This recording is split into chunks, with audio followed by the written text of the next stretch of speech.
bad if he was here. Like, oh my god. The drive was rough enough as it was. No, Mom was like a turn away from throwing up, I swear. She is next up to puke. Last year it was me, which means that this year you didn't even make it out of the driveway, remember? It doesn't count. Yes, I did. Oh, I was the year before that. Remember how red the Swedish fish were? Swedish fish. You never get snacks from that gas station from hell. Those fish were from the year Sweden was founded, like expiration date October 1st, 1912. Okay, you didn't even roll down the window. It looked like one of Mom's true crime shows after some kids.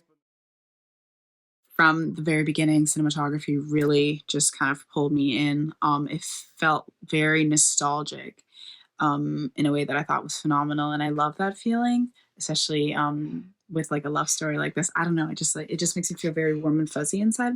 So that mixed with the editing and the coloring, just I feel like really brought together the entire ambiance of the film very well. So I thought it was great. I really like the time jumps. I think that it was paced very well between past and present. In addition to, I liked how there were a bunch of match cuts within going back and forth, like the one scene where the daughter is going through the shed or whatever area that was, and she's opening the box and kind of listening to the song that August and June were also listening to, and then you go back and forth between August listening to it and then the daughter listening to it, and I really liked it, and I think it really helps to kind of show that she's connecting with the side of her dad that she had no clue about, which I also think really tied into how significant it was for her to be the one to find it, especially as someone who had just come out.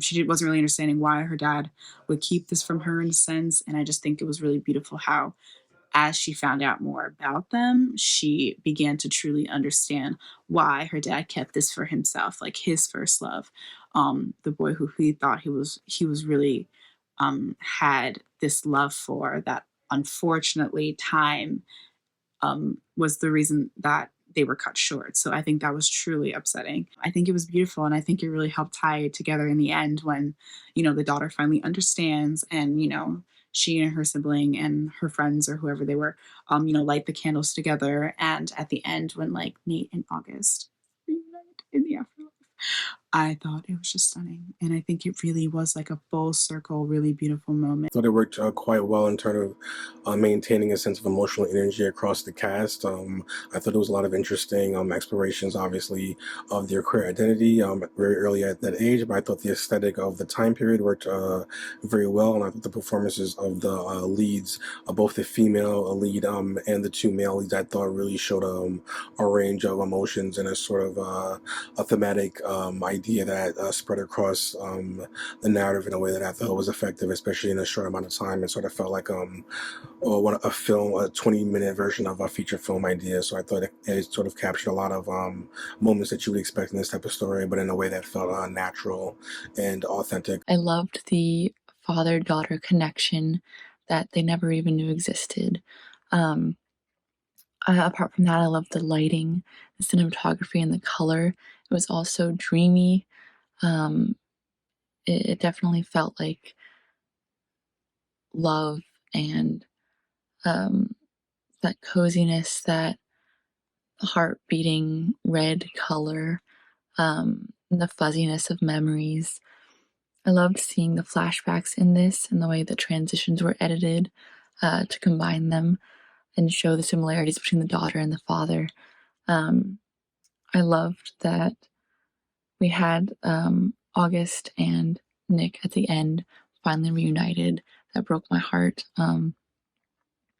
Yeah, just such a beautiful, beautiful love story, and I loved that we had that connection between the father and daughter, and how they could relate that way, and how the daughter could finally see, this connection with her father that she never knew existed. That reminds me of like vintage like gay movies like Call Me by Your Name, because it talks about like memory, about like romance, about like deep loves between the characters.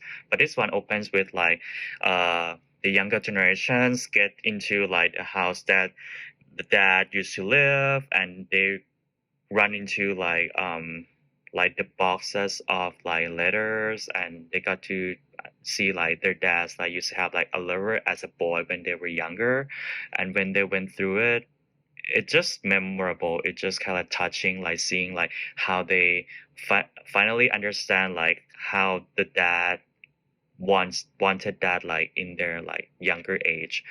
And at the same time, there's like a side storyline that kind of like the younger persons kind of like dealing with their own romance and their own relationship. So it's pretty fun like to see like how these two like started from different places and merged at the middle at the end. So this is well written, well produced, and it's well shot like in the outdoor like setting. So it feels like natural and real, like with all the elements in the short film. From the camera angles and shots to the A24 feel of the film, made for a super fun watch overall.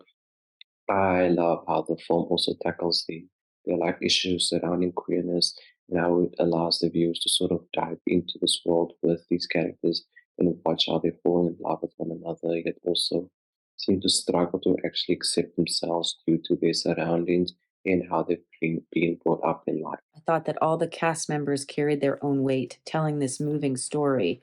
I loved the clever flashback structure of the film, as the children mourn the loss of their father and discover his first love, August. The cinematography of the area was gorgeous with the huge pine trees, and I loved the campfire scene. The direction and pace were excellent, an awesome film all around.